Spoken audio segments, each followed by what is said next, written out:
Welcome back to your accounting class. Today we are going to start a new chapter, Bill of Exchange. Chapter 8, Bill of Exchange, page number 206. Bill of exchange മക്കൾ ആദ്യമായിട്ട് കേൾക്കുന്നതായിരിക്കുമല്ലോ ഈ term bill of exchange. എന്തായാലും ഇത് കുറച്ച് വലിയൊരു ചാപ്റ്ററാണ് എങ്കിലും നിങ്ങൾക്ക് സിമ്പിളായിട്ട് പഠിക്കാവുന്നതേ ഉള്ളൂ. കുറച്ച് ജേർണൽ എൻട്രീസൊക്കെ പഠിച്ചിട്ടുണ്ടെങ്കിൽ ഇതിൻ്റെ പ്രോബ്ലംസ് സിമ്പിളായിട്ട് ചെയ്യാം. ആദ്യം നമ്മൾ ചെയ്യേണ്ട കാര്യം മിസ് പറയുന്ന കാര്യങ്ങൾ, അതായത് ഇതിലൊരു കൺസെപ്റ്റ് ഒളിഞ്ഞിരിക്കുന്നുണ്ട്, ആ കൺസെപ്റ്റ് ക്ലിയറായിട്ട് മനസ്സിലാക്കാം.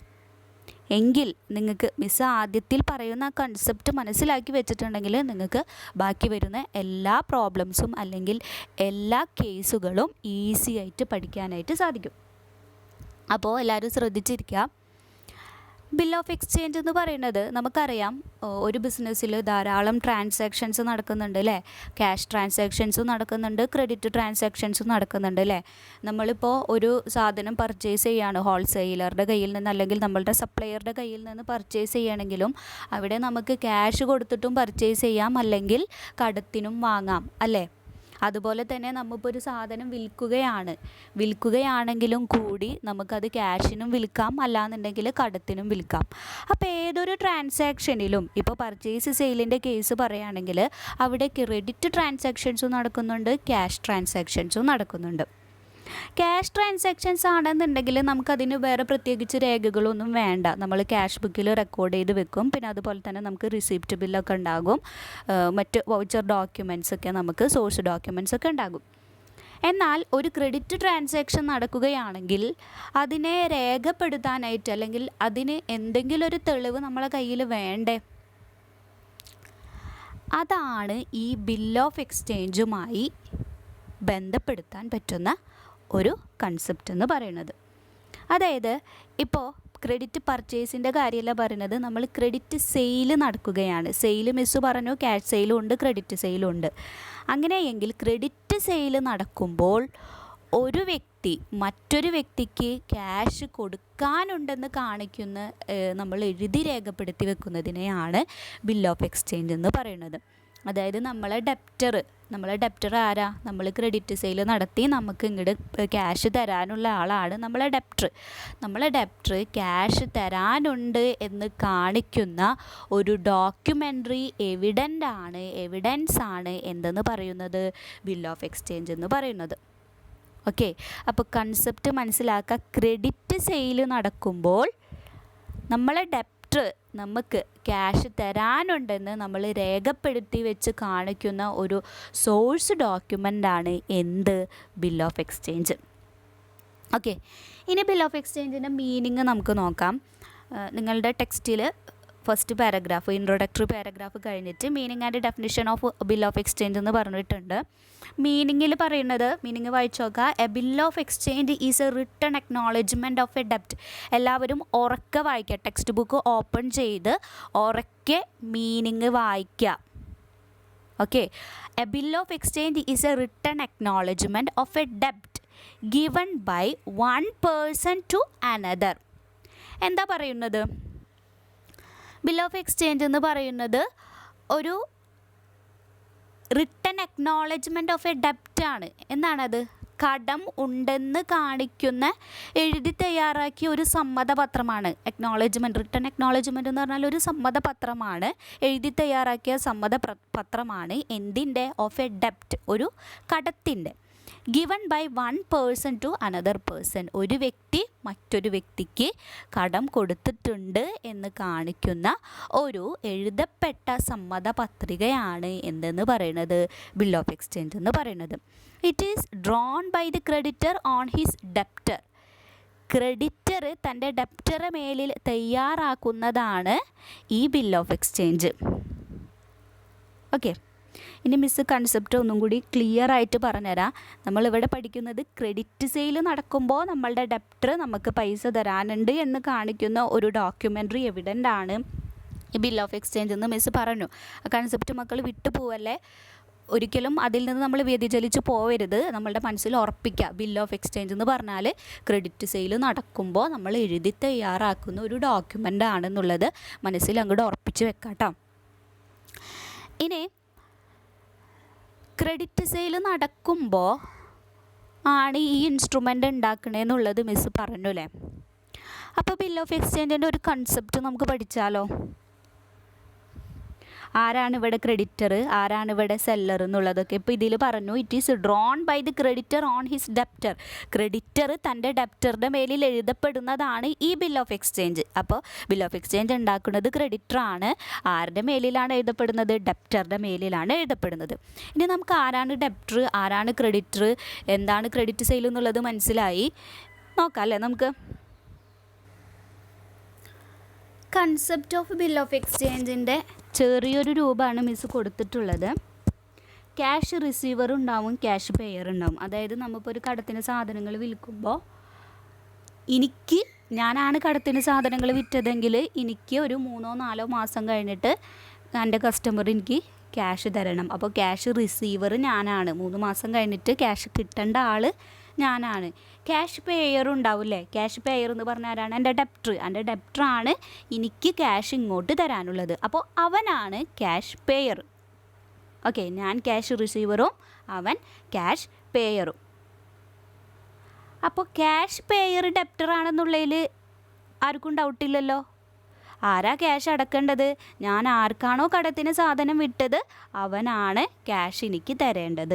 അപ്പോൾ മിസ് ഇവിടെ എഴുതിയേക്ക് നോക്കൂ. ക്യാഷ് പെയർ എന്ന് പറഞ്ഞിട്ട് ഹൈഫൺ ഇട്ടിട്ട് കണ്ടോ? പർച്ചേസർ, സാധനങ്ങൾ മേടിച്ച ആളാണ് എൻ്റെ കയ്യിൽ നിന്ന്. ഓർ ഡെപ്റ്റർ, എൻ്റെ ഡെപ്റ്ററാണ് അവന്.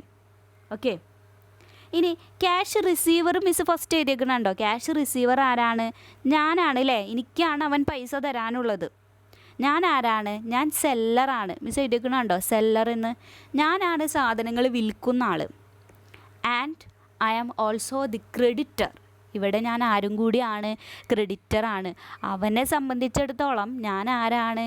ക്രെഡിറ്ററാണല്ലേ. അവൻ്റെ ബുക്കിൽ എന്തെന്ന് എഴുതാം? അവൻ സാധനങ്ങൾ കടത്തിന് ഒരാളിൽ നിന്ന് മേടിച്ചിട്ടുണ്ടെങ്കിൽ അയാൾ നമ്മൾ പറയുന്നത് എന്താണ്? ക്രെഡിറ്റർ എന്നാണ്. അപ്പോൾ മനസ്സിലാക്കി വെക്കാം, ഞാൻ ആരാണ്? Company ക്രെഡിറ്ററാണ്, സെല്ലറാണ്, cash റിസീവറാണ്. കടത്തിന് ഞാൻ ഒരാൾക്ക് വിറ്റു, എൻ്റെ കസ്റ്റമർ എങ്കിൽ എൻ്റെ കസ്റ്റമർ ക്യാഷ് പെയറാണ്, ഡെപ്റ്ററാണ്, പർച്ചേസറാണ്. തെറ്റിപ്പോവരുത് ഒരിക്കലും. ഞാനാണ് ക്യാഷ് റിസീവർ, ക്രെഡിറ്റർ, സെല്ലർ. ആരാണോ എൻ്റെ കയ്യിൽ നിന്ന് കടത്തിന് സാധനങ്ങൾ പർച്ചേസ് ചെയ്തത് അവനാണ് purchaser, cash pair and debtor. Okay, നിങ്ങൾക്ക് ക്ലിയർ ആയില്ല എന്നുണ്ടെങ്കിൽ റിപ്പീറ്റ് ചെയ്ത് കേൾക്കാം. ഇനി നിങ്ങൾ ശ്രദ്ധിക്കേണ്ട കാര്യം, ഈ ബിൽ ഓഫ് എക്സ്ചേഞ്ച് പ്രിപ്പയർ ചെയ്യുന്നത് ആരാ ഇത് എഴുതി തയ്യാറാക്കുന്നത്? ഞാനാണ്. ആരാണോ സെല്ലർ, ആരാണോ ക്രെഡിറ്റർ, ആരാണോ ക്യാഷ് റിസീവർ? ഞാനാണ് ഈ ബിൽ ഓഫ് എക്സ്ചേഞ്ച് എഴുതി തയ്യാറാക്കുന്നത്. ഞാൻ ഇത്ര രൂപയുടെ സാധനങ്ങൾ ഇന്ന ഡേറ്റിൽ വിറ്റിട്ടുണ്ട്. ആർക്ക്? ഇന്ന ആൾക്ക്. ഇപ്പോൾ എക്സാമ്പിളായിട്ട് ഞാൻ പറയാണ്, തോമസ് എന്ന് പറയുന്ന വ്യക്തിക്ക് ഞാൻ വിറ്റിട്ടുണ്ട്. തോമസ് 3 മാസത്തിന് ശേഷം ഇത്ര പൈസ, എത്ര രൂപയുടെ സാധനങ്ങളാണ് വിറ്റതെന്നും കൂടി കാണിക്കണേ. 10,000 രൂപയുടെ എമൗണ്ടിനുള്ള സാധനങ്ങളാണ് വിറ്റത്. അത് ഇത്ര മാസത്തിനുള്ളിൽ, 3 മാസത്തിനുള്ളിൽ തിരിച്ച് ഏൽപ്പിക്കും എന്ന് നമ്മൾ എഴുതി തയ്യാറാക്കുന്നതിനെയാണ് ഈ ബിൽ ഓഫ് എക്സ്ചേഞ്ച് എന്ന് പറയുന്നത്. ആരാണ് ഉണ്ടാക്കുന്നത്? ക്യാഷ് റിസീവറാണ്, ക്രെഡിറ്ററാണ്, സെല്ലറാണ്. ഞാനാണ് ഇത് ഉണ്ടാക്കുന്നത്. എന്നിട്ട് എന്ത് ചെയ്യും? Signed by purchaser. ഞാൻ ആദ്യം സൈൻ ചെയ്യും, സെല്ലർ സൈൻ ചെയ്യും. എന്നിട്ട് എന്ത് ചെയ്യും? ഞാനത് പർച്ചേസർക്ക് കൊടുക്കും, അതായത് എൻ്റെ ഡെപ്റ്റർക്ക് കൊടുക്കും. കടത്തിന് ആരാണോ മേടിച്ചത് അവനക്ക് ഞാനിത് കൊടുക്കും, സെൻഡ് ചെയ്യും. എന്നിട്ട് അവൻ അത് അക്സെപ്റ്റ് ചെയ്ത് അവനും കൂടി അതിൽ എന്ത് ചെയ്യണം? സൈൻ ചെയ്യണം. ഓക്കെ, എന്നിട്ട് തിരിച്ചവൻ എനിക്ക് കൊണ്ടുതരും, സെല്ലർക്ക്. ഞാനല്ലേ സെല്ലർ, അവനക്ക് ഞാൻ കൊടുത്തു, ഇത് എഴുതി തയ്യാറാക്കിയിട്ട് അവൻ്റെ കയ്യിൽ കൊടുത്തു, അവൻ അതിൽ സൈൻ ചെയ്തു, തിരിച്ച് എനിക്ക് തന്നു. ഇപ്പോൾ ബിൽ ഓഫ് എക്സ്ചേഞ്ച് ആരുടെ കയ്യിലാണ്? എൻ്റെ കയ്യിലാണ്, സെല്ലറുടെ കയ്യിലാണ്. ഓക്കെ, അപ്പോൾ ബിൽ ഓഫ് എക്സ്ചേഞ്ച് പ്രിപ്പയർ ചെയ്യുന്നത് സെല്ലറാണ്, അല്ലെങ്കിൽ ക്രെഡിറ്ററാണ്, ക്യാഷ് റിസീവറാണ്. Seller bill of exchange prepare ചെയ്തിട്ട് എൻ്റെ ഡെപ്റ്റർക്ക് അല്ലെങ്കിൽ പർച്ചേസർക്ക് ട്രാൻസ്ഫർ ചെയ്യും. പർച്ചേസർ അത് അക്സെപ്റ്റ് ചെയ്തു എന്ന് പറഞ്ഞിട്ട്, അതിൽ പറഞ്ഞിട്ടുള്ള കണ്ടീഷൻസ് എല്ലാം അക്സെപ്റ്റ് ചെയ്തു എന്ന് പറഞ്ഞിട്ട് സൈൻ ചെയ്ത് തിരിച്ച് എനിക്ക് തന്നെ ആ ബിൽ ഓഫ് എക്സ്ചേഞ്ച് തരും. ഓക്കെ, അപ്പോൾ സൂക്ഷിക്കുന്നത് ആരാണ്? ഞാനാണ്, സെല്ലറാണ്. മനസ്സിലാക്കി വെക്കാം കേട്ടോ. മിസ് ഒന്നും കൂടി വേണമെങ്കിൽ പറയാം. ക്രെഡിറ്റ് സെയിൽ നടക്കുമ്പോൾ നമ്മൾ ഈ കടത്തിന് സാധനങ്ങൾ കൊടുത്തു, ഇത്ര രൂപ എൻ്റെ ഡെപ്റ്റർ എനിക്ക് തരാനുണ്ട് എന്ന് കാണിക്കുന്ന ഒരു എഴുതപ്പെട്ട പത്രികയാണ്, സമ്മതപത്രികയാണ് എന്തെന്ന് പറയുന്നത്? ബിൽ ഓഫ് എക്സ്ചേഞ്ച് എന്ന് പറയുന്നത്. ഇവിടെ സെല്ലർ ആരാണോ വിറ്റയാൾ, സാധനങ്ങൾ കടത്തിന് വിറ്റയാൾ, അയാളാണ് സെല്ലർ, അയാളാണ് ക്രെഡിറ്റർ, അയാളാണ് ക്യാഷ് റിസീവർ. ഇനി ആർക്കാണോ ഞാൻ കടത്തിന് സാധനങ്ങൾ വിറ്റത് അവനാണ് പർച്ചേസർ. തോമസ് എന്ന വ്യക്തിക്കാണ് മിസ് സാധനങ്ങൾ വിറ്റത് എങ്കിൽ തോമസ് പർച്ചേസറാണ്, തോമസ് ഡെപ്റ്ററാണ്, തോമസ് ക്യാഷ് പേയറാണ്. ഓക്കെ, ഇനി ബിൽ ഓഫ് എക്സ്ചേഞ്ച് പ്രിപ്പയർ ചെയ്യുന്നത് മിസ്സാണ് സെല്ലർ, മിസ്സാണ് ബിൽ ഓഫ് എക്സ്ചേഞ്ച് പ്രിപ്പയർ ചെയ്യുന്നത്. എന്നിട്ട് ഞാൻ സൈൻ ചെയ്തിട്ട് ആർക്ക് അത് കൊടുക്കും? തോമസിന് അത് കൊടുക്കും. തോമസ് അതെന്ത് ചെയ്യും? അക്സെപ്റ്റ് ചെയ്തു എന്ന് പറഞ്ഞ് അതിൻ്റെ അടിയിൽ സൈൻ ചെയ്തിട്ട് തിരിച്ച് മിസ്സിന് തന്നെ കൊണ്ടുതരും. മിസ്സാണ് പിന്നെ ആ ബിൽ ഓഫ് എക്സ്ചേഞ്ച് സൂക്ഷിച്ചു വെക്കുന്നത്. ഓക്കെ, ശ്രദ്ധിക്കുക കേട്ടോ. ഇനി features of bill of exchange മക്കളുടെ ടെക്സ്റ്റിൽ തന്നിട്ടുണ്ട്. ഫീച്ചേഴ്സ് ഓഫ് ബിൽ ഓഫ് എക്സ്ചേഞ്ചിൽ ഇറ്റ് ഷുഡ് ബി റൈറ്റിംഗ്, എഴുതപ്പെട്ടതായിരിക്കണം. It should contain an order by the seller to the purchaser to make the payment in future. Bill of എക്സ്ചേഞ്ചിൻ്റെ features എല്ലാവരും ആദ്യം ഉറക്കനെ വായിക്കാം. ഓക്കെ, രണ്ടാമത്തെ പോയിൻ്റാണ് മിസ് പറയുന്നത്. It should contain an order by the seller to the purchaser. അവിടെ ഒരു ഓർഡർ ഉണ്ടായിരിക്കണം. ആരായിരിക്കണം ഈ ഓർഡർ കൊടുക്കുന്നത്? സെല്ലർ ആയിരിക്കണം. അതായത് മിസ്സാണ് ഓർഡർ കൊടുക്കുന്നത്. ആർക്കാണ്? ടു ദി പർച്ചേസർക്ക് ഓർഡർ കൊടുക്കുകയാണ്. എന്തെന്ന് പറഞ്ഞിട്ട്? To make the payment in future, അതായത് ഫ്യൂച്ചറിൽ പേയ്മെൻറ്റ് നടത്തണം. അതായത് 3 മാസത്തെ ഗ്യാപ്പാണ് അവനക്ക്, 3 മാസത്തിനാണ് കടത്തിന് കൊടുത്തിട്ടുള്ളത് എങ്കിൽ 3 മാസം കഴിഞ്ഞ് 1000 രൂപ നീ അടക്കണം, തോമസ് അടക്കണം എന്ന് പറഞ്ഞുള്ളൊരു ഓർഡറാണ് ഇതിൽ നമ്മൾ എഴുതുന്നത്. Then the order contained in the bill should be unconditional. നമ്മൾ ഈ ബില്ലിൽ എഴുതുന്ന ഓർഡർ അൺകണ്ടീഷണൽ ആയിരിക്കണം. അൺകണ്ടീഷണൽ എന്ന് പറഞ്ഞാൽ എന്താണ്? പ്രത്യേകിച്ച് ഉപാധികളൊന്നും നമ്മൾ പറയാൻ പാടില്ല. അതായത് ഇന്ന കാര്യം നടന്നാൽ ഇത്ര രൂപ പേ ചെയ്യണം, അല്ലെങ്കിൽ നാളെ 3 മാസം കഴിഞ്ഞ് മഴ പെയ്താൽ ഇത്ര രൂപ പേ ചെയ്യണം, അല്ലെങ്കിൽ 3 മാസം കഴിഞ്ഞ് വേറെ എന്തെങ്കിലും കണ്ടീഷൻ വെച്ചിട്ടാണ് ഇന്ന കാര്യം നടന്നില്ലെങ്കിൽ ഇത്ര രൂപ പേ ചെയ്യണം. അങ്ങനെ കണ്ടീഷൻസ് ഒന്നും നമ്മൾ സ്പെസിഫൈ ചെയ്യാൻ പാടില്ല. It must be signed by the maker. ആരാ മേക്കർ? അല്ലേ, മിസ്സല്ലേ സെല്ലർ? മിസ്സാണ് ബിൽ ഓഫ് എക്സ്ചേഞ്ച് ഉണ്ടാക്കണേന്ന് പറഞ്ഞു അല്ലേ. അപ്പോൾ ബിൽ ഓഫ് എക്സ്ചേഞ്ച് മേക്ക് ചെയ്യുന്ന ആളാരാ? മിസ്സാണ് കേട്ടോ. മേക്കർ സൈൻ ചെയ്യണം, ആദ്യം മിസ്സ് സൈൻ ചെയ്യണം. That is the person writing it. അതായത് ആരാണോ അത് എഴുതുന്നത്? മിസ്സ് അല്ലേ. മിസ്സല്ലേ കടത്തിന് സാധനങ്ങൾ വിറ്റത്? മിസ് അത് എഴുതി സൈൻ ചെയ്യണം. It must be addressed to a certain definite person. അതൊരു സർട്ടൻ ഡെഫിനിറ്റ്, അതായത് പെർട്ടിക്കുലർ പേഴ്സണിനായിരിക്കണം നമ്മളത് എഴുതപ്പെടുന്നത്. അതായത് ഇപ്പോൾ മിസ്സ് പറഞ്ഞു മിസ്സ് സാധനങ്ങൾ വിറ്റത് തോമസ് എന്ന് പറഞ്ഞ വ്യക്തിക്കാണ്. അപ്പോൾ അയാളുടെ പേര് നമ്മൾ പ്രത്യേകം അതിൽ മെൻഷൻ ചെയ്യണം. തോമസ് എന്ന വ്യക്തി 3000 രൂപ ഇന്ന മാസം ഇന്ന ഡേറ്റിൽ എനിക്ക് തരണമെന്ന് there should mention A particular person. Name of the person should be mentioned in the bill of exchange. Then the amount ordered to be paid in the bill must be certain. ഇനി എന്താ പറയുന്നത്? The amount ordered to be paid in the ബില്ലിൽ പറഞ്ഞിട്ടുള്ള നമ്മൾ ഒരു ഓർഡറാണ് കൊടുക്കുന്നത്. ആ പറയപ്പെടുന്ന ഓർഡറിൽ ഉള്ള എമൗണ്ട്, പൈസ എന്ന് പറയുന്നത് മസ്റ്റ് ബി സെർട്ടൈൻ, ഒരു നിശ്ചിത തുകയായിരിക്കണം. അല്ലാതെ എമൗണ്ട് പറയാതെ ബിൽ ഓഫ് എക്സ്ചേഞ്ച് എഴുതാൻ പാടില്ല. അതായത് ഇപ്പോൾ 3000 രൂപ, 2000 രൂപ, 4000 രൂപ എന്നുള്ളത് കൃത്യമായി ബിൽ ഓഫ് എക്സ്ചേഞ്ചിൽ പറഞ്ഞിരിക്കണം. ദെൻ 7th പോയിന്റ് നോക്കിയേ. The person to whom payment of bill is to be made is known as the payee and he must be certain person or the bearer of the bill. എന്താ പറയുന്നത്? ആരാണോ ഈ ബില്ലുമേൽ payment നടത്താനുള്ളത്? ആരാണ്? Miss പറഞ്ഞില്ലേ, cash payer ആരാണ്? Thomas ആണ് അല്ലേ, പർച്ചേസറാണ്, ഡെപ്റ്ററാണ്. The person to whom payment of the bill is to be made is known as the payee. ആരുടെ പേരിലാണോ നമ്മൾ ഈ ബിൽ ഓഫ് എക്സ്ചേഞ്ച് ഉണ്ടാക്കുന്നത്? തോമസിൻ്റെ പേരിലാണ് അല്ലേ. അവനെ നമ്മൾ പറയുന്നത് എന്താണ്? പേയി എന്നാണ്. And he must B A certain person. അവൻ ഒരു സർട്ടൈൻ പെർട്ടിക്കുലർ പേഴ്സൺ ആയിരിക്കണം. തോമസ് എന്ന് പറയുന്നത് പെർട്ടിക്കുലർ പേഴ്സൺ ആണ്. Or the bearer of the bill കയ്യിലുള്ള ആളായിരിക്കണം. ഇത്രയും കാര്യങ്ങളാണ് ബിൽ ഓഫ് എക്സ്ചേഞ്ചിൻ്റെ ഫീച്ചേഴ്സിൽ പറയുന്നത്. ഇനി നമുക്ക് ചെറുതായിട്ട് നോക്കാനുള്ളത് specimen of bill of exchange മക്കൾക്ക് പഠിക്കാനുണ്ട്. അതായത് ബിൽ ഓഫ് എക്സ്ചേഞ്ചിൻ്റെ ഫോർമാറ്റ് കൊടുത്തിട്ടുണ്ട് നിങ്ങളുടെ ടെക്സ്റ്റിൽ, പേജ് നമ്പർ 207 നോക്കാം. ഇങ്ങനെ ആയിരിക്കും ഒരു ബിൽ ഓഫ് എക്സ്ചേഞ്ച് ഉണ്ടാക്കുക കേട്ടോ. സ്റ്റാമ്പ് വലത്തെ സൈഡിൽ ഒട്ടിക്കുന്നു, ഡേറ്റ് എഴുതുന്നു, എന്നിട്ട് കണ്ടോ ₹1000 മിസ് പറഞ്ഞില്ലേ, ഫീച്ചറിൽ പറഞ്ഞില്ലേ സെർട്ടൈൻ എമൗണ്ട് പറഞ്ഞിരിക്കണം. അതിലെഴുതിയിരിക്കുന്ന നോക്കിയേ 2 months ആഫ്റ്റർ ദി ഡേറ്റ്. അതായത് ഇതിൽ പറഞ്ഞിരിക്കുന്ന മാർച്ച് 17, 2005 ഡേറ്റ് കൊടുത്തിരിക്കുന്നത്. ആ ഡേറ്റ് കഴിഞ്ഞ് 2 മാസത്തിന് ശേഷം 2 months after the date pay to me, എനിക്ക് പേ ചെയ്യുക, ഓർ മൈ ഓർഡർ, ഞാൻ പറയുന്ന ആൾക്ക് പേ ചെയ്യുക, ദി സം ഓഫ് ₹1000 ഓൺലി, 1000 രൂപ മാത്രം, ഫോർ വാല്യൂ റിസീവ്ഡ്, അതിനുള്ള സാധനങ്ങൾ അവന് എൻ്റെ കയ്യിൽ നിന്ന് മേടിച്ചുകൊണ്ട് പോയിട്ടുണ്ടെന്ന്. 2 ആരുടെ പേരിലാണ് എഴുതുന്നത്? Mister M Krishnan, general merchants, MG road, Thrissur. കണ്ട certain person, address to certain person എന്ന് പറഞ്ഞു. ഇതാ സെർട്ടൈൻ പേഴ്സൺ അഡ്രസ്സ് ചെയ്തിട്ടുണ്ട്. Accepted K Krishnan, general merchants, MG road, Thrissur. Signed by, accepted and signed by K Krishnan, അതായത് കെ കൃഷ്ണൻ സൈൻ ചെയ്തിട്ടുണ്ട്. സൈൻഡ് ബൈ എസ് ഡേവീസും sign ചെയ്തിട്ടുണ്ട്. അപ്പോൾ ഇത് എഴുതുന്ന ആളാരാ? ഇതിന് എങ്ങനെ മക്കൾക്ക് മനസ്സിലായത്? ഇതാരിപ്പോൾ ബിൽ ഓഫ് എക്സ്ചേഞ്ച് പ്രിപ്പയർ ചെയ്തിട്ടുള്ളത്? എസ് ഡേവീസ് ആണ്. ഇവിടെ നമ്മളെ ക്രെഡിറ്റർ വരുന്നത്, അല്ലെങ്കിൽ മേക്കർ സെല്ലർ എസ് ഡേവീസ് ആണ് കേട്ടോ. എസ് ഡേവീസ് ടു ആർക്കാണ് എഴുതുന്നത്? മിസ്റ്റർ കൃഷ്ണൻ. അപ്പോൾ കൃഷ്ണനാണ് സാധനങ്ങൾ പർച്ചേസ് ചെയ്തിട്ടുള്ളത്. Accepted and signed by K Krishnan, അവൻ തന്നെ അത് അക്സെപ്റ്റ് ചെയ്തു എന്ന് പറഞ്ഞിട്ടുണ്ട്, അത് സൈൻ ചെയ്തു എന്ന് പറഞ്ഞിട്ടുണ്ട്. General merchant, MG road, Thrissur. ആ സെയിം ആൾ തന്നെ ഉണ്ടതും.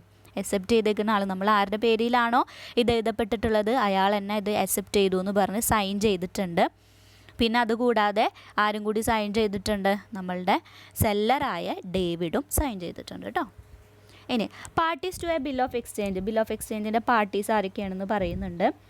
ഡ്രോയർ ഉണ്ട്, ഡ്രോയി ഓർ ദി അക്സെപ്റ്റർ ഉണ്ട്, പേയി ഉണ്ട്. മക്കൾ പേടിക്കണ്ട, നമ്മൾ പഠിച്ച ഈ ക്രെഡിറ്ററും ഡെപ്റ്ററും പർച്ചേസറും സെല്ലറും ഒക്കെ തന്നെയാണ് ഈ ഡ്രോയറും ഡ്രോയിയും ഈ പേയൊക്കെ ആയിട്ട് വരുന്നത് കേട്ടോ. നമ്മൾ പേര് മാറ്റി വിളിക്കുന്നു എന്നുള്ളൂ ബിൽ ഓഫ് എക്സ്ചേഞ്ചിൽ. ഡ്രോയർ എന്ന് പറഞ്ഞിട്ടുണ്ടെങ്കിൽ ഒന്ന് വായിച്ചു നോക്കിയ മക്കൾ ആ സെൻറ്റൻസ് ഓർക്കനെ വായിക്കുക. Drawer he is the creditor. ആരാണ് അദ്ദേഹം? ക്രെഡിറ്ററാണ്. ക്രെഡിറ്റർ ആരാണ്? സെല്ലറാണ് അല്ലേ. ആരാണോ സാധനങ്ങൾ വിൽക്കുന്നത് അവനാണ് ക്രെഡിറ്റർ എന്ന് മിസ്സ് പറഞ്ഞു. അപ്പോൾ മിസ്സാണ് ഇവിടെ സെല്ലർ, അപ്പോൾ മിസ്സാണ് creditor. And writes a bill of exchange on the debtor. തൻ്റെ ഡെപ്റ്ററുടെ പേരിൽ മിസ്സ് പറഞ്ഞ എക്സാമ്പിൾ പ്രകാരം തോമസിൻ്റെ പേരിൽ നമ്മൾ എന്ത് ചെയ്യുന്നു? ബിൽ ഓഫ് എക്സ്ചേഞ്ച് എഴുതുന്നു. അയാളെയാണ് നമ്മൾ ഡ്രോയർ എന്ന് പറയുന്നത്. ഓക്കെ. അപ്പോൾ സെല്ലർ ആരൊക്കെയാണ്? സെല്ലർ ക്രെഡിറ്ററാണ്, ക്യാഷ് റിസീവറാണ്, ഡ്രോയറാണ്. 4 പേരാണ് കേട്ടുള്ളത് ഒരാൾക്ക്. He puts his signature on the bill. ബില്ലിൽ അവൻ്റെ സൈൻ ഇടും. ഇപ്പോൾ നമ്മൾ നേരത്തെ പറഞ്ഞ സ്പെസിമെൻറ്റിൽ സൈൻഡ് ബൈ എസ് ഡേവിഡ് അല്ലേ. ഡേവിഡ് സൈൻ ചെയ്തിട്ടുണ്ട്. ഡേവിഡാണ് ഇവിടെ ക്രെഡിറ്റർ, ഡേവിഡാണ് സെല്ലർ. ഡേവിഡ് സൈൻ ചെയ്തിട്ടുണ്ട് അല്ലേ. Then the drawee or the acceptor. Drawer ഇത് എഴുതുന്ന ആളാണെങ്കിൽ ഡ്രോയി ആരായിരിക്കും? ആരാണോ പർച്ചേസ് ചെയ്തത് അവനായിരിക്കും ഡ്രോയി എന്ന് പറയുന്നത്. ആരുടെ പേരിലാണോ നമ്മൾ എഴുതിയിട്ടുള്ളത് അവനായിരിക്കും.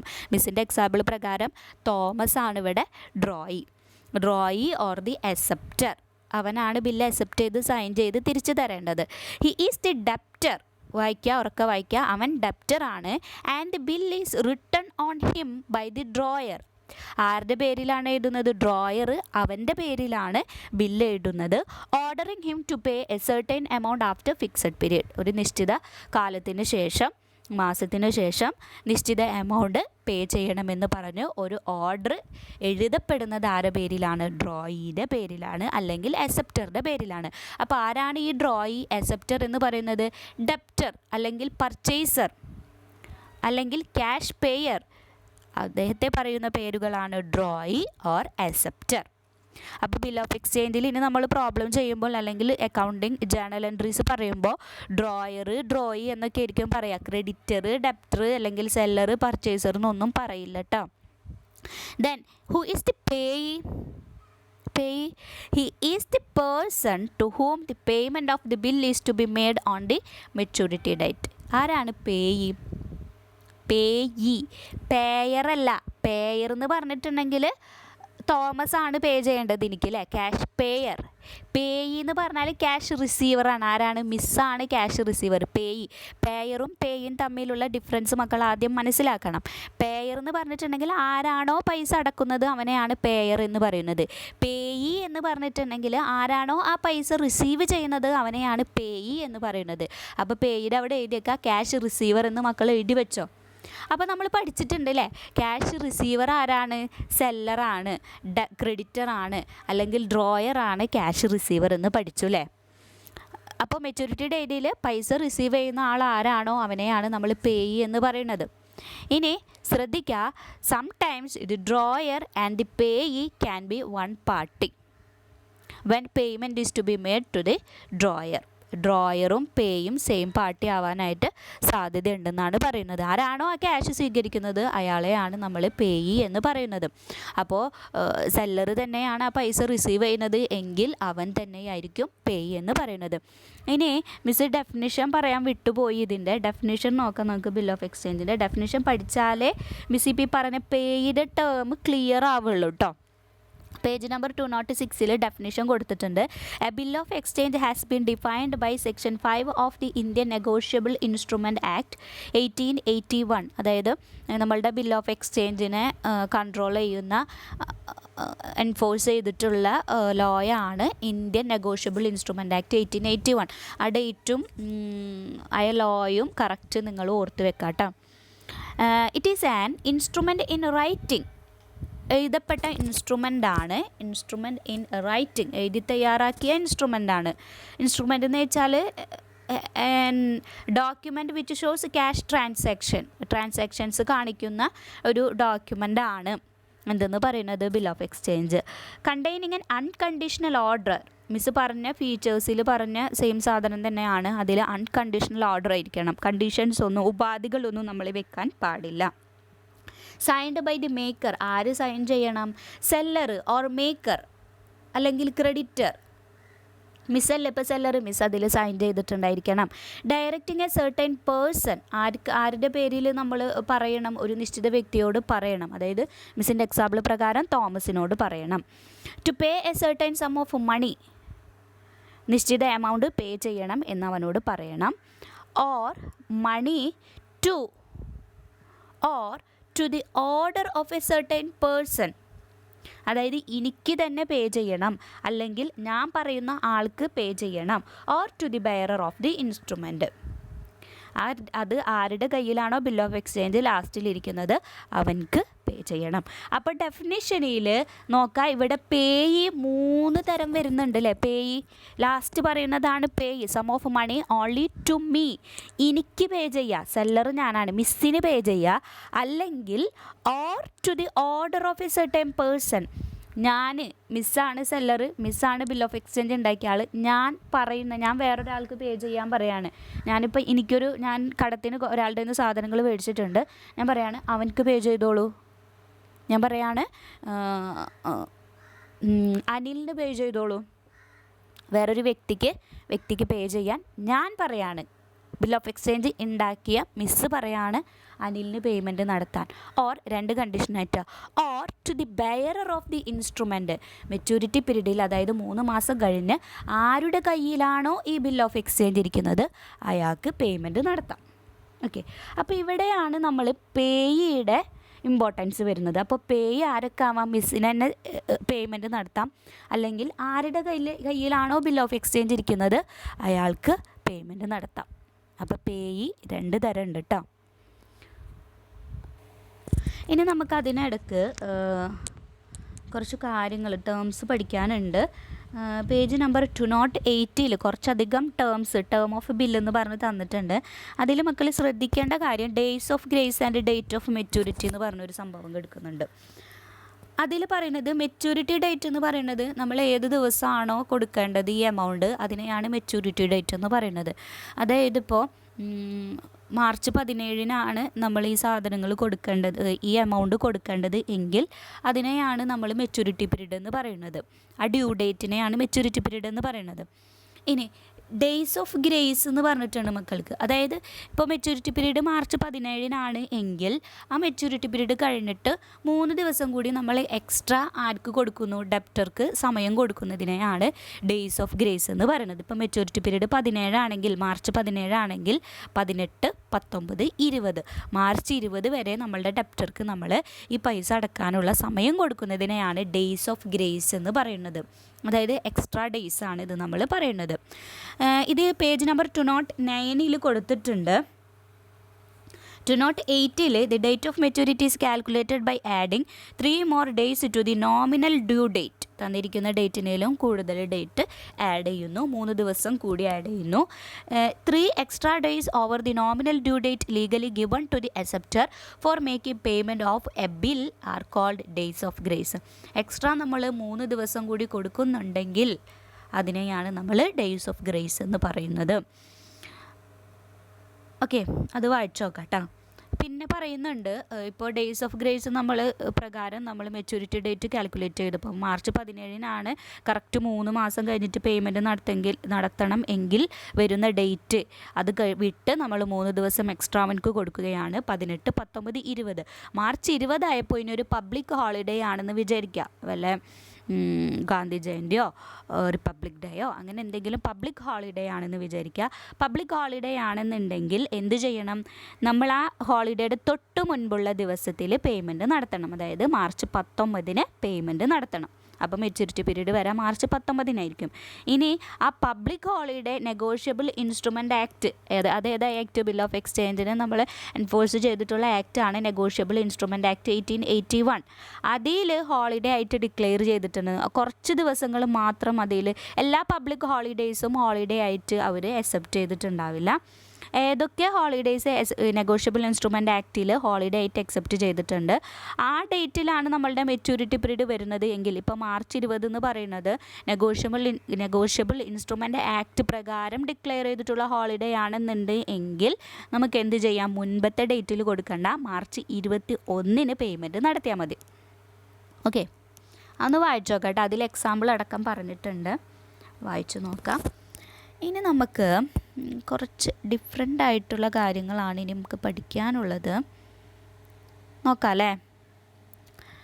Accounting treatment of bill of exchange. Bill of എക്സ്ചേഞ്ചിൻ്റെ അക്കൗണ്ടിങ് ട്രീറ്റ്മെൻറ്റുകളാണ് നമുക്കിനി പഠിക്കാനുള്ളത്.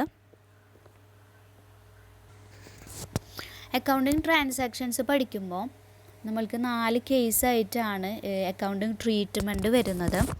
അപ്പോൾ മക്കൾ ആദ്യം മനസ്സിലാക്കി വെക്കുക, ഇവിടെ ഒരു ക്രെഡിറ്റ് സെയിൽ നടക്കുകയാണ്. ക്രെഡിറ്റ് സെയിൽ നടന്നപ്പോൾ എൻ്റെ ഡെപ്റ്റർ എനിക്ക് പൈസ തരാനുണ്ടെന്ന് കാണിച്ചുകൊണ്ട് സെല്ലർ എഴുതുന്ന ഒരു ഡോക്യുമെൻ്റാണ് ബിൽ ഓഫ് എക്സ്ചേഞ്ച് എന്ന് പറയുന്നത്. ഈ ബിൽ ഓഫ് എക്സ്ചേഞ്ച് ഉണ്ടാക്കുന്നത് ഞാനാണ്, സെല്ലറാണ്. ഞാനിത് സൈൻ ചെയ്തിട്ട് എൻ്റെ ഡെപ്റ്റർക്ക് കൊടുക്കുന്നു. ഡെപ്റ്റർ അത് അക്സെപ്റ്റ് ചെയ്തു എന്ന് പറഞ്ഞ് സൈൻ ചെയ്ത് തിരിച്ച് ആ ബിൽ ഓഫ് എക്സ്ചേഞ്ച് എനിക്ക് തരുന്നു. ബിൽ ഓഫ് എക്സ്ചേഞ്ച് ഞാനാണ് കൈവശം വെക്കുന്നത്. പിന്നെ അറിയേണ്ട കാര്യം, ആരാണോ ബിൽ ഓഫ് എക്സ്ചേഞ്ച് ഉണ്ടാക്കുന്ന ആൾ, ഞാനാണല്ലേ, സെല്ലറാണല്ലേ, അവനെ ഡ്രോയർ എന്ന് പറയുന്നു. ആരുടെ പേരിലാണോ ഉണ്ടാക്കുന്നത്, ഡെപ്റ്ററുടെ പേരിലാണ്, അവനെ നമ്മൾ ഡ്രോയി, അക്സെപ്റ്റർ എന്നൊക്കെ പറയുന്നു. ആർക്കാണോ മെച്യൂരിറ്റി പീരീഡിൽ പേയ്മെൻറ്റ് നടത്തേണ്ടത്, എനിക്ക് അല്ലെങ്കിൽ ഞാൻ പറയുന്ന ആൾക്ക്, അല്ലെങ്കിൽ ബിൽ ഓഫ് എക്സ്ചേഞ്ച് മെച്യൂരിറ്റി പീരീഡിൽ ആരുടെ കയ്യിലാണോ ഇരിക്കുന്നത് അവൻക്ക്, അവരെയാണ് നമ്മൾ പേയി എന്നും പറയുന്നത്. ഇനി അക്കൗണ്ടിങ് ട്രീറ്റ്മെൻറ്റ് പഠിക്കുമ്പോൾ നമ്മൾക്ക് 4 കേസിൽ പഠിക്കാനുണ്ട്. ഒന്നാമത്തെ കാര്യം പറയുന്നത് മെച്യൂരിറ്റി പീരീഡിൻ്റെ കേസിൽ വരുന്ന വ്യത്യാസത്തിനനുസരിച്ചാണ് നമ്മളുടെ ഈ 4 കേസുകൾ വരുന്നത്. അപ്പോൾ മെച്യൂരിറ്റി പീരീഡുമായി ബന്ധപ്പെട്ടിട്ടുള്ളതാണ് കേട്ടോ 4 കേസും. അപ്പോൾ മക്കൾ ശ്രദ്ധിക്കുക. ഒന്നാമത്തെ കേസ് പറയുന്നത് hold by drawer till maturity. Maturity period വരെ ഡ്രോയർ അത് തൻ്റെ കയ്യിൽ വെക്കുന്നു. എന്ത്, bill of exchange maturity period വരെ മിസ്സിൻ്റെ കയ്യിൽ തന്നെ ഉണ്ട് കേട്ടോ. ഇനി രണ്ടാമത്തെ കേസ് പറയുന്നത് discount with bank for immediate cash. ഞാൻ എന്ത് ചെയ്യാണ്, ഞാൻ ഈ ബിൽ ഓഫ് എക്സ്ചേഞ്ച് കിട്ടി എഴുതി എനിക്ക് ഡെപ്റ്റർ തിരിച്ച് തന്ന അപ്പം തന്നെ ഞാൻ എന്ത് ചെയ്യുന്നു, ഇത് കൊണ്ടുപോയി ബാങ്കിൽ കൊടുക്കുന്നു. ബാങ്ക് അതിൽ പറയുന്ന 1000 രൂപയോ 2000 രൂപയോ 3000 രൂപയോ എനിക്ക് തരുന്നു. അപ്പം തന്നെ ബാങ്ക് ക്യാഷ് എനിക്ക് തരുന്നു. എനിക്ക് 3 മാസം വെയിറ്റ് ചെയ്യണ്ട. അവൻ എൻ്റെ ഡെപ്റ്ററായ തോമസ് എനിക്ക് പൈസ തരുന്നത് എന്നാണ്? 3 മാസം കഴിഞ്ഞിട്ട് തരൂ. എന്നാൽ എനിക്ക് കുറച്ച് ക്യാഷിൻ്റെ അത്യാവശ്യമുണ്ട്. അപ്പോൾ ഞാൻ എന്ത് ചെയ്തു, മിസ്സ് കൊണ്ടുപോയിട്ട് അത് ബാങ്കിൽ കൊടുത്തു. ബാങ്കിൽ കൊടുത്തിട്ട് ബാങ്ക് എനിക്ക് അപ്പം തന്നെ അതിൽ പറഞ്ഞിട്ടുള്ള എമൗണ്ട് തരുന്നു. പകരം എന്ത് ചെയ്യും, കുറച്ച് പൈസ ബാങ്ക് എടുക്കും. 3000 രൂപയിൽ 3000 രൂപ ഫുള്ളും മിസ്സിന് തരൂല. കാരണം 3 മാസം കഴിഞ്ഞിട്ടേ ബാങ്കിന് ആ പൈസ കിട്ടുള്ളൂ. അപ്പോൾ എന്ത് ചെയ്യും, ഒരു 200 രൂപ അല്ലെങ്കിൽ 500 രൂപ ഒക്കെ എന്ത് ചെയ്യും, അതിൽ നിന്ന് ബാങ്ക് പിടിക്കും. ബാക്കി 2500 രൂപയെ നമുക്ക് തരുള്ളൂ, മിസ്സിന് തരുള്ളൂ കേട്ടോ. അപ്പോൾ ആ ബാങ്ക് പിടിക്കുന്ന 200-300 രൂപയില്ലേ, അതിനെയാണ് നമ്മൾ ഡിസ്കൗണ്ട് എന്ന് പറയുന്നത്. ഡിസ്കൗണ്ട് ചെയ്തിട്ട് ബാക്കിയുള്ള എമൗണ്ടേ മിസ്സിന് തരും. അപ്പോൾ 3000 രൂപയിൽ 300 രൂപ കുറച്ച് ബാക്കി 2700 രൂപയെ ബാങ്ക് മിസ്സിന് തരുള്ളൂ. 300 രൂപ ബാങ്കിൻ്റെ ചാർജായിട്ട് ബാങ്ക് എടുത്തു. അതാണ് പറയുന്നത് discount with bank for immediate cash. പെട്ടെന്ന് ക്യാഷ് ഇട്ടാൻ വേണ്ടിയിട്ട് മിസ് എന്ത് ചെയ്തു, അപ്പം തന്നെ ഉണ്ടാക്കി അന്ന് തന്നെ കൊണ്ടുപോയിട്ട് ബാങ്കിൽ കൊണ്ടുപോയിട്ട് ക്യാഷാക്കി മാറ്റി. ബാങ്ക് ഹോൾഡ് ടിൽ, മിസ് എഴുതിക്കണുണ്ടോ പോയിൻ്റ് എടുത്തത്, bank hold till maturity and receive cash from drawing. ഇപ്പോൾ ബിൽ ഓഫ് എക്സ്ചേഞ്ച് ആരുടെ കയ്യിലാണ്? ബാങ്കിൻ്റെ കയ്യിലാണ് അല്ലേ. മിസ് കൊണ്ടുപോയിട്ട് അത് ബാങ്കിൽ കൊടുത്തു പൈസ ആക്കിയില്ലേ. അപ്പോൾ ഇനി ബിൽ ഓഫ് എക്സ്ചേഞ്ച് ആരുടെ കയ്യിലിരിക്കുന്നത്? ബാങ്കിൻ്റെ കയ്യിലാണ്. ബാങ്ക് എന്ത് ചെയ്യും, 3 മാസം കഴിഞ്ഞ് മെച്യൂരിറ്റി പീരീഡ് ആകുമ്പോൾ മിസ്സിൻ്റെ ഡെപ്റ്ററുടെ കയ്യിൽ നിന്ന് ക്യാഷ് ആര് മേടിക്കും? ബാങ്ക് മേടിക്കും. അപ്പോൾ മിസ്സിൻ്റെ ഡെപ്റ്ററിന് ആർക്കാണ് ക്യാഷ് തരണ്ടേ? മിസ്സിനാണോ? അല്ല. ആർക്കാണ് ക്യാഷ് കൊടുക്കണ്ടേ? ബാങ്കിനാണ്.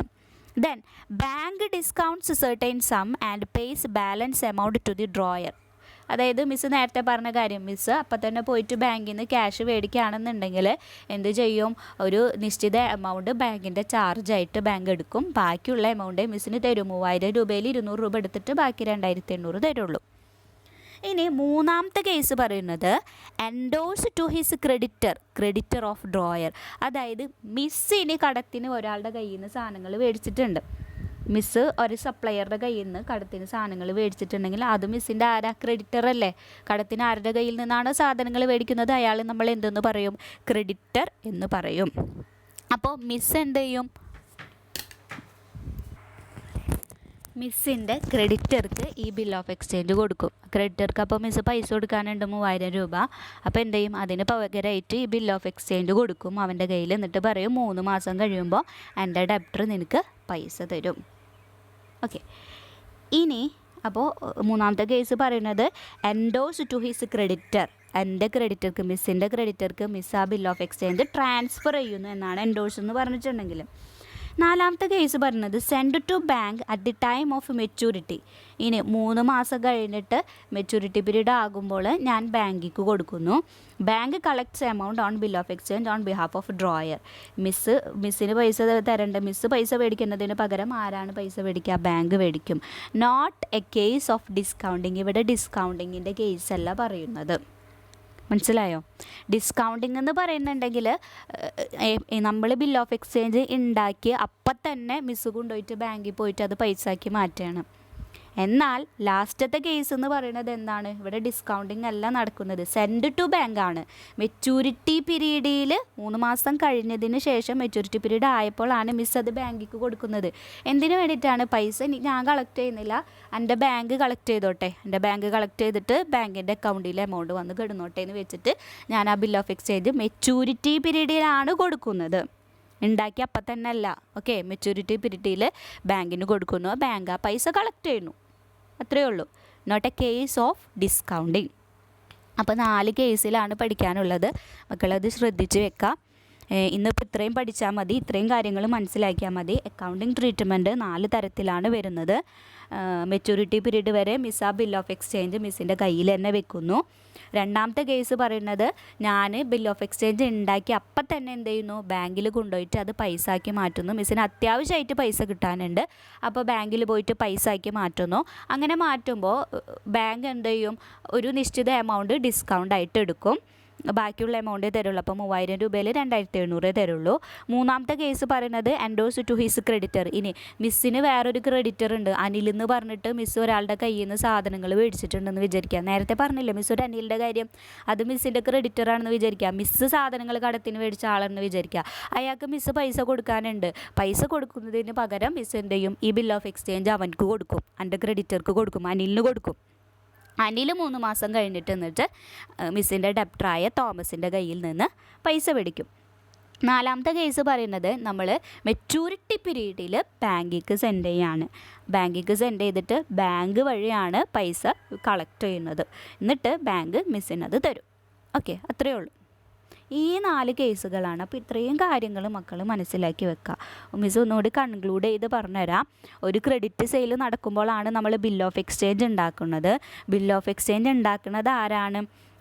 നമ്മൾ ക്രെഡിറ്റ് സെയിൽ നടക്കുമ്പോൾ അവിടെ ഒരു സെല്ലർ ഉണ്ടാവും, പർച്ചേസർ ഉണ്ടാവും, അവിടെ ഒരു ക്രെഡിറ്റർ ഉണ്ടാവും, അവിടെ ഒരു ഡെപ്റ്റർ ഉണ്ടാകും.